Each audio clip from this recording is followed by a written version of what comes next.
Hello my dear student, welcome back to my YouTube channel Subhash study centre.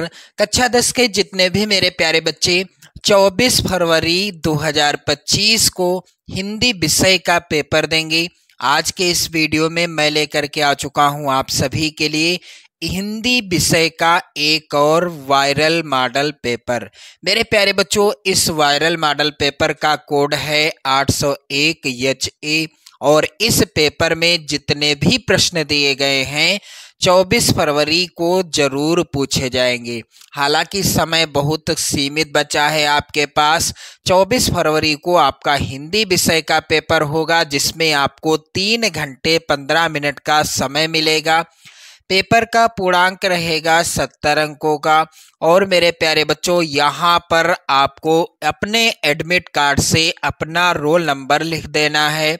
यहाँ पर आपको अपना नाम लिख देना है, जो भी आपका नाम है आप कमेंट करके बता सकते हैं आपका क्या नाम है। इसके बाद आप नोट के अंतर्गत ध्यान दीजिएगा, प्रारंभ के 15 मिनट आपको मिलेंगे प्रश्न पत्र पढ़ने के लिए और सभी प्रश्न करना अनिवार्य है और उसके पहले भी निर्देश दिया रहेगा कौन सा प्रश्न कितने नंबर का है, ये सारी चीजें रहेंगी।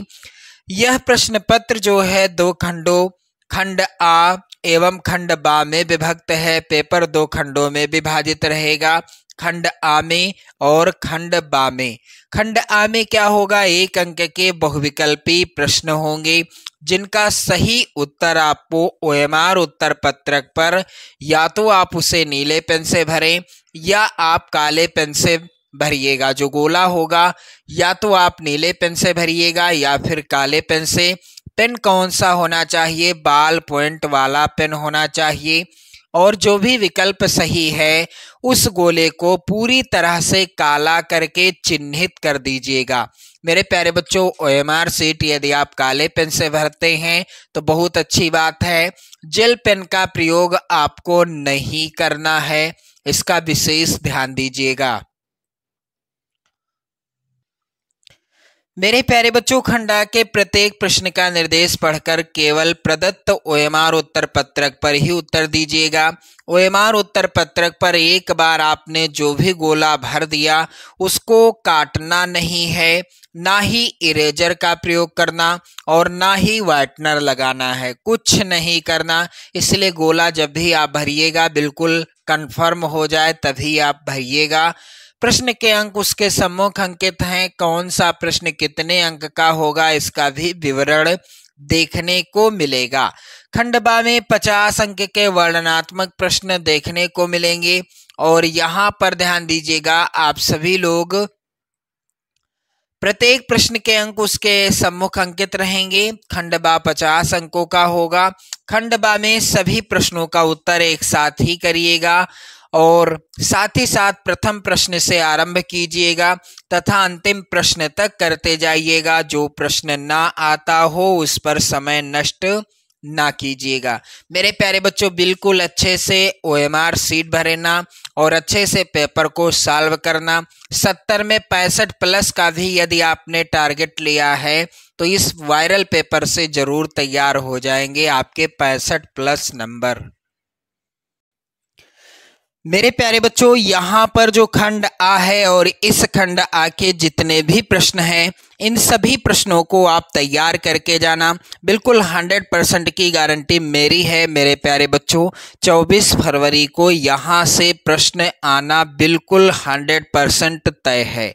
चलिए, पहला प्रश्न है यहाँ पर, शुक्ल युग की कालावधि या समय सीमा क्या है। कोई भी युग हो, चाहे शुक्ल युग हो या भारतेंद्र युग हो या द्विवेदी युग हो, किसी न किसी युग की समय सीमा से रिलेटेड एक प्रश्न आना बिल्कुल 100% तय है। तो शुक्ल युग की कालावधि क्या है या समय सीमा क्या है? उत्तर सी वाला ऑप्शन सही होगा, सन 1919 ईस्वी से 1938 ईस्वी तक। दूसरा प्रश्न है, छायावादोत्तर युग के प्रमुख कवि का नाम क्या है। तो यहाँ पर राइट आंसर हो जाएगा रामधारी सिंह दिनकर। मेरे प्यारे बच्चों, शुक्ल युग किसके नाम से प्रसिद्ध हुआ, यानी किस लेखक के कारण शुक्ल युग का नाम हुआ था? तो यहाँ पर आप लोग एक चीज याद कर लेना, आचार्य रामचंद्र शुक्ल जी के नाम से ही शुक्ल युग का नामकरण हुआ। आचार्य रामचंद्र शुक्ल जी, इनकी बहुत ही प्रसिद्ध रचना है जिसको आप याद करके जाना। रचना का नाम क्या है? चिंतामणि। चिंतामणि आचार्य रामचंद्र शुक्ल जी की रचना है। रस मीमांसा भी आचार्य रामचंद्र शुक्ल जी की रचना है। त्रिवेणी भी आचार्य रामचंद्र शुक्ल जी की रचना है और विचार वीथि भी आचार्य रामचंद्र शुक्ल जी की रचना है। एक प्रश्न से आपके कई प्रश्न क्लियर हो गए। चलिए आगे बढ़ते हैं। तो अगला प्रश्न है यहाँ पर, छायावादोत्तर युग के प्रमुख कवि का नाम क्या है? तो यहाँ पर राइट आंसर हो गया रामधारी सिंह दिनकर। अगला प्रश्न मेरे प्यारे बच्चों है, भगवत शरण उपाध्याय द्वारा रचित निबंध कौन सा है? तो भगवत शरण उपाध्याय ने कौन सा निबंध लिखा? इस प्रश्न का उत्तर क्या होगा? ठूठा आम।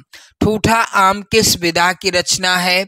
यह निबंध विधा पर आधारित रचना है। और मेरे प्यारे बच्चों लेखक कौन है?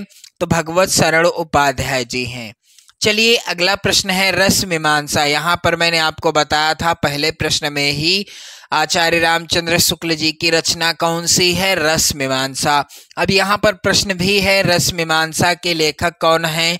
तो उत्तर क्या होगा? आचार्य रामचंद्र शुक्ल। यहाँ पर आप लोग ध्यान दीजिएगा, रस मीमांसा के लेखक कौन हैं? आचार्य रामचंद्र शुक्ल जी हैं। यहाँ पर विकल्प मिसप्रिंट है। क्लियर आंसर क्या है? आचार्य रामचंद्र शुक्ल। अगला प्रश्न है, शुक्ल युग के प्रमुख इतिहासकार कौन हैं? तो इनमें से कौन सा आंसर सही है? शुक्ल युग के प्रमुख इतिहासकार, यहाँ पर राइट आंसर क्या होगा? बाबू गुलाब राय। यहाँ पर बी वाला ऑप्शन सही होगा। शुक्ल युग के प्रमुख इतिहासकार हैं बाबू गुलाब राय। मेरे प्यारे बच्चों, ये प्रश्न भी सबसे ज़्यादा इम्पोर्टेंट है आपकी बोर्ड परीक्षा के लिए, और यहाँ पर ध्यान देना आप सभी लोग 100% ये प्रश्न तैयार करके जाइएगा इस वायरल पेपर के। कह रहा है, तार सप्तक का प्रकाशन वर्ष क्या है? तार सप्तक का प्रकाशन वर्ष मेरे प्यारे बच्चों है सन 1943 ईस्वी। डी वाला ऑप्शन सही हो जाएगा। और तार सप्तक का संपादन किसने किया था यदि प्रश्न आ जाए? तो उत्तर आपका होगा सच्चिदानंद हीरानंद वात्स्यायन अज्ञे जी ने। चलिए अगला प्रश्न है, साकेत महाकाव्य की रचना किसने की? तो साकेत महाकाव्य की रचना की थी किसने? यहाँ पर राइट आंसर होगा मैथिली शरण गुप्त जी ने। इनको जो है राष्ट्र कवि की उपाधि से भी सम्मानित किया गया। साकेत महाकाव्य के रचयिता मैथिली शरण गुप्त जी थे और ये राष्ट्र कवि भी थे। अगला प्रश्न है, प्रगतिवाद की दो विशेषताएं या प्रवृत्तियां कौन सी हैं? तो मेरे प्यारे बच्चों, यहाँ पर विकल्प ए और बी दोनों सही हैं। मानवतावादी प्रवृत्ति और विद्रोह एवं क्रांति की भावना। यहाँ पर मेरे प्यारे बच्चों दोनों विकल्प सही हैं, इसलिए डी वाला ऑप्शन क्या होगा? सही हो जाएगा।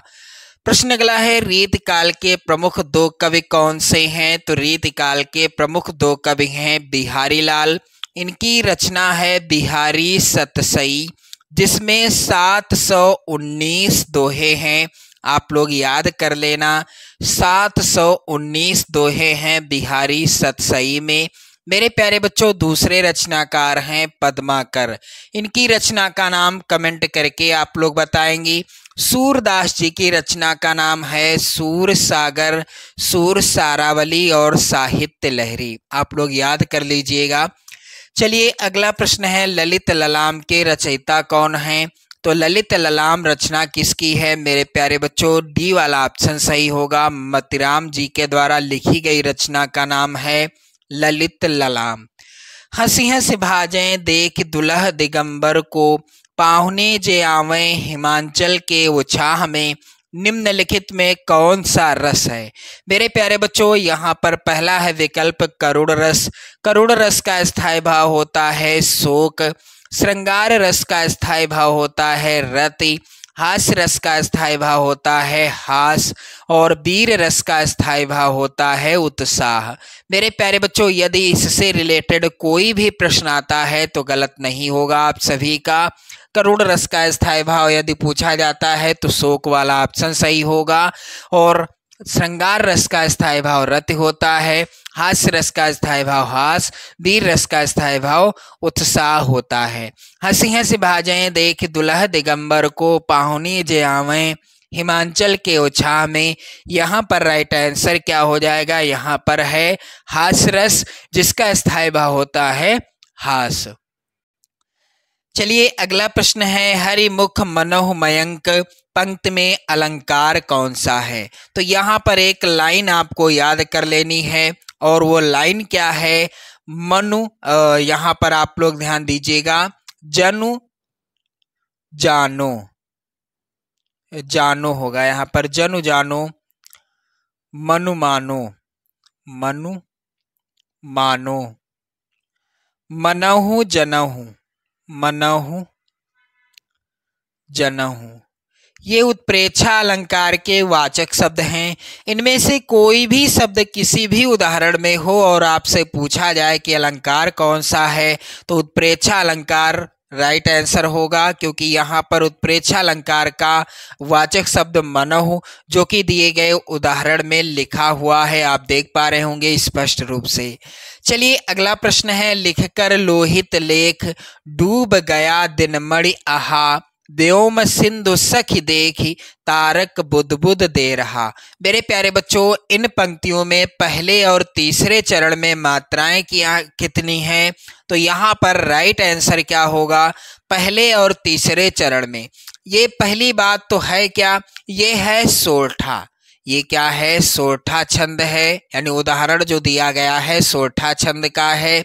सोरठा छंद के पहले और तीसरे चरण में मात्राएं होती हैं 11-11। सोरठा छंद के दूसरे और चौथे चरण में मात्राएं होती हैं 13-13। आप लोग याद कर लेना, यदि प्रश्न आता है कि सोरठा छंद के दूसरे और चौथे चरण में मात्राएं कितनी होती हैं, तो 13-13 ऑप्शन सही होगा। यहाँ पर पहला ही विकल्प सही होगा। चलिए अगला प्रश्न है मेरे प्यारे बच्चों, आप लोग ध्यान दें, सुदर्शन शब्द में उपसर्ग क्या है? तो दर्शन क्या है? मूल शब्द है। अब इसमें उपसर्ग क्या लगा हुआ है? सु, ये उपसर्ग है। यहाँ पर बी वाला ऑप्शन सही होगा। अगला प्रश्न है, कलम कमल, ये कमल होगा, कलम नहीं होगा, कमल होगा, कमल मिसप्रिंट है थोड़ा। राजीव जलज आदि कहलाते हैं, तो ये सभी क्या हैं? पर्यायवाची कहलाते हैं। प्रश्न अगला है, भवानी शंकर में कौन सा समास है? तो भवानी शंकर में मेरे प्यारे बच्चों कौन सा समास है? यहाँ पर राइट आंसर क्या होगा? द्वंद्व समास, क्योंकि भवानी और शंकर, यदि इसका हम विच्छेद करते हैं तो भवानी और शंकर, क्योंकि भवानी अर्थात यहाँ पर पार्वती जी से आशय हुआ, शंकर यानी शंकर भगवान, दोनों पदों की प्रधानता है, इसलिए यहाँ पर है द्वंद्व समास। भवानी शंकर में कौन सा समास है? द्वंद्व समास है। अगला प्रश्न है मेरे प्यारे बच्चों, तद स्त्रीलिंग शब्द का सप्तमी विभक्ति बहुवचन का रूप क्या होगा? तो इसका राइट आंसर क्या होगा? यहाँ पर ध्यान देना मेरे प्यारे बच्चों, यहाँ पर डी वाला ऑप्शन सही होगा। भगवान तुम्हारा भला करे, अर्थ के आधार पर वाक्य का भेद बताएं, तो यहाँ पर इसका जो है आंसर क्या है? इच्छावाचक वाक्य। अब वह अब भी बैठ नहीं सकता, वाक्य का भाववाच्य में रूप क्या होगा? वह बैठ नहीं सकता अब, या उससे अब भी नहीं बैठा जाता। यहाँ पर बी वाला ऑप्शन सही होगा। अगला प्रश्न है, सब निम्नलिखित में सर्वनाम क्या है? तो यहाँ पर सी वाला ऑप्शन सही होगा। तो इसी तरह के 20 बहुविकल्पी प्रश्न आने हैं एक एक नंबर के, और कुल 20 नंबर आपको मिलेंगे। कब? जब आप OMR सीट में इन 20 प्रश्नों का उत्तर बिल्कुल सही सही भरोगे तब। इसके बाद खंड बा आप देखेंगे 50 अंकों का होगा। इन गद्यांशों को तैयार जरूर कर लेना। 70 में 70 लाना है तो इस वायरल पेपर को भी तैयार कर लेना। और कई सारे वायरल पेपर पहले से ही मौजूद हैं चैनल की प्लेलिस्ट में, आप देख सकते हैं। कई वीडियो आपको मिलेंगे वायरल पेपर से रिलेटेड। भिन्न भिन्न धर्मों को मानने वाले भी जो सारी दुनिया के सभी देशों में बसे हुए हैं, यहाँ भी थोड़ी बहुत संख्या में पाए जाते हैं। और जिस तरह यहाँ की बोलियों की गिनती आसान नहीं, उसी तरह यहाँ भिन्न भिन्न धर्मों के संप्रदाय की भी गिनती आसान नहीं। मेरे प्यारे बच्चों, भारतीय संस्कृति पाठ से लिया गया है और इस पाठ के लेखक कौन हैं? लेखक का नाम है डॉक्टर राजेंद्र प्रसाद जी।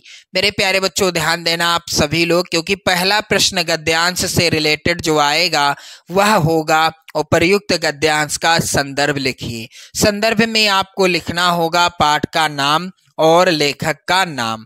तो यहाँ पर आप लोग ध्यान दें, अगला प्रश्न होगा गद्यांश के रेखांकित अंश की व्याख्या कीजिए। सिर्फ और सिर्फ रेखांकित अंश की ही व्याख्या करनी है। और एक प्रश्न और आएगा, उसका भी उत्तर गद्यांश से ही कर लेंगे। तो यहाँ पर कुल 6 नंबर आपके कंप्लीट होने हैं। और अथवा में भी गद्यांश है, ये भी इम्पोर्टेंट है, तैयार जरूर करते रहना इसको भी। मानव मन सदा से ही अज्ञात के रहस्यों को खोलने और जानने समझने को उत्सुक रहा है। जहां तक नहीं पहुंच सकता था वहां वह कल्पना के पंखों पर उड़कर पहुंचा। मेरे प्यारे बच्चों, पानी में चंदा और चांद पर आदमी, पानी में चंदा और चांद पर आदमी, और चांद पर आदमी शीर्षक पाठ से रचित है। रचनाकार हैं जयप्रकाश भारती जी। जयप्रकाश भारती जी। मेरे प्यारे बच्चों याद कर लेना, इस पाठ का ये गद्यांश इम्पोर्टेंट है। तो आपको किसी एक गद्यांश को हल करना है और ये 6 नंबर बिल्कुल क्लियर कर लेने हैं। चलिए यहाँ पर ध्यान दें आप लोग। दूसरा प्रश्न, निम्नलिखित में से किसी एक पद्यांश पर आधारित सभी प्रश्नों का उत्तर आपको देना है। 6 नंबर का ये आएगा और पद्यांश ये भी इम्पोर्टेंट है। ऊधो मन न भये 10-20, एक हुतौ सो गयो श्याम संग को अवराधे ईस। इम्पोर्टेंट पद्यांश है। और मेरे प्यारे बच्चों यहाँ पर भी ध्यान दें आप लोग। इंद्री शिथिल भई केशव बिनु ज्यों देहि दिनु शीस। मेरे प्यारे बच्चों ध्यान दें, यहाँ पर मिसप्रिंट हुआ है। आशा लागी रहत तन श्वासा जीवहि कोटि बरीस, तुम तो सखा श्याम सुंदर के सकल जोग के ईस, सूर हमारे नंद नंदन बिनु और नहीं जगदीश। मेरे प्यारे बच्चों ध्यान देना, बहुत ही ज्यादा इम्पोर्टेंट पद्यांश है। सूरदास जी के द्वारा रचित पद शीर्षक पाठ से लिया गया है। अथवा में भी पद्यांश है, ये भी इम्पोर्टेंट है। सच्चा प्रेम वही है जिसकी तृप्ति आत्मबलि पर हो निर्भर, त्याग बिना निष्प्राण प्रेम है, करो प्रेम पर प्राण निछावर, देश प्रेम वह पुण्य क्षेत्र है, अमल असीम त्याग से विलसित, आत्मा के विकास से जिसमें मानुष्यता होती है विकसित। मेरे प्यारे बच्चों, स्वदेश प्रेम शीर्षक पाठ से लिया गया प्रस्तुत पद्यांश है और इस पाठ के रचनाकार हैं राम नरेश त्रिपाठी जी। राम नरेश त्रिपाठी जी इस पाठ के रचनाकार हैं। यहाँ पर ध्यान देना आप सभी लोग। एक और प्रश्न जो कि तीसरे प्रश्न के रूप में पूछा जाएगा, निम्नलिखित में से किसी एक संस्कृत गद्यांश का संदर्भ हिंदी में अनुवाद आपको करना होगा। 5 नंबर का प्रश्न आएगा। वाराणसी सुविख्याता प्राचीना नगरी, इयम विमल सलिल तरंगायाः गंगायाः कूले स्थिता। मेरे प्यारे बच्चों, पाठ का नाम बिल्कुल स्पष्ट लिखा हुआ है गद्यांश के स्टार्टिंग में ही। संदर्भ में आपको पाठ का नाम वाराणसी लिखना है। अथवा में भी यहाँ पर बहुत ही ज्यादा इम्पोर्टेंट गद्यांश है। मानव जीवनस्य संस्करणम संस्कृति, ये लिया गया है भारतीय संस्कृति शीर्षक पाठ से। मेरे प्यारे बच्चों, बहुत ही ज़्यादा इम्पोर्टेंट हैं दोनों गद्यांश, आप तैयार कर लो। बिल्कुल 100% आपकी बोर्ड परीक्षा में आने ही आने हैं। यहाँ पर अगला प्रश्न है, दिए गए संस्कृत पद्यांश में से किसी एक का संदर्भ सहित हिंदी में अनुवाद आपको करना होगा। 5 नंबर का ये प्रश्न आएगा। सर्वे भवन्तु सुखिनः, सर्वे सन्तु निरामयाः, सर्वे भद्राणि पश्यन्तु मा कश्चित् दुख भाग भवेत्। बहुत ही ज़्यादा इम्पोर्टेंट पद्यांश है, आप लोग बिल्कुल अच्छे से तैयार कर लेना इसको। और ये लिया गया है किस पाठ से? भारतीय संस्कृति पाठ से ही। अथवा में यहाँ पर पद्यांश है, मरणम मंगलम यत्र विभूतिश्च विभूषणम, कौपीनम यत्र कौशेयम सा काशी केन मियते। ये लिया गया है वाराणसी शीर्षक पाठ से। अगला प्रश्न है, अपने पठित खंड काव्य के आधार पर निम्नलिखित प्रश्नों में से किसी एक प्रश्न का उत्तर आपको देना होगा। यहाँ पर ध्यान दें आप लोग, प्रत्येक खंड काव्य से 2-2 प्रश्न हैं। जो भी खंड काव्य आपके जिले के लिए निर्धारित है, उस खंड काव्य के किसी एक प्रश्न का उत्तर आप करेंगे, 3 नंबर आपको मिलेंगे। चलिए यहाँ पर ध्यान दीजिएगा। अगला प्रश्न 6 का है, दिए गए लेखकों में से किसी एक लेखक का जीवन परिचय लिखते हुए उनकी प्रमुख रचना का उल्लेख कीजिए। 5 नंबर का ये प्रश्न आएगा। रामचंद्र शुक्ल, भगवत शरण उपाध्याय और जयशंकर प्रसाद, इन 3 लेखकों का जीवन परिचय बहुत ही ज्यादा इम्पोर्टेंट है, आप लोग जरूर तैयार कर लेना इनका जीवन परिचय। 24 फरवरी को बिल्कुल 100% ये आने ही आने हैं, और इनकी रचना का नाम भी तैयार कर लेना। चलिए अगला है, दिए गए कवियों में से किसी एक कवि का जीवन परिचय आपको लिखना है, उनकी किसी एक रचना का नाम लिखना है। 5 नंबर यहाँ से भी आपको मिलेंगे। महादेवी वर्मा, तुलसीदास और रसखान, इन कवियों का जीवन परिचय बिल्कुल रट लीजिएगा। अगला प्रश्न है, अपनी पाठ्य पुस्तक में से कंठस्थ कोई एक श्लोक लिखिए जो इस प्रश्न पत्र में ना आया हो। 2 नंबर का ये प्रश्न आएगा। प्रश्न अगला है, निम्नलिखित प्रश्नों में से किन्हीं 2 प्रश्नों का उत्तर संस्कृत में देना है आपको। 2 नंबर का ये प्रश्न है, गीतायाः कः संदेशा, गीता का क्या संदेश है? चंद्रशेखरः कः आसीत्, चंद्रशेखर कौन था? लोभा केन वर्धते, लालच किस लिए कैसे बढ़ता है या किससे बढ़ता है? धीरः केन पूजते, वीर की पूजा कौन करता है या वीर की पूजा किसके द्वारा होती है? ये सभी प्रश्न बहुत ही ज्यादा इम्पोर्टेंट हैं, आप तैयार करके जाइएगा।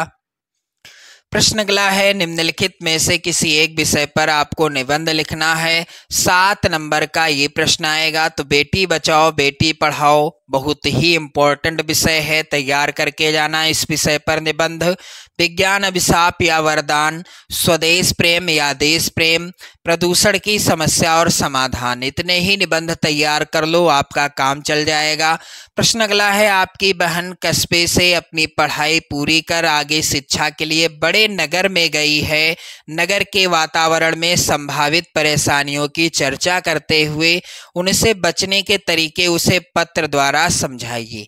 मेरे प्यारे बच्चों, 4 नंबर का प्रश्न आएगा। अथवा में भी प्रश्न है यहाँ पर, अपने निवास के आसपास मोहल्ले की नालियों की समुचित सफाई के लिए नगर जनपद के स्वास्थ्य अधिकारी को पत्र लिखिए। मेरे प्यारे बच्चों, इसी तरह का पेपर आना है और इस वायरल पेपर से आप 65+ बिल्कुल 100% कर सकते हैं। तो वीडियो को लाइक कर दो, शेयर कर दो। चैनल पर यदि आप नए हैं तो चैनल को भी सब्सक्राइब कर लीजिएगा। जय हिंद।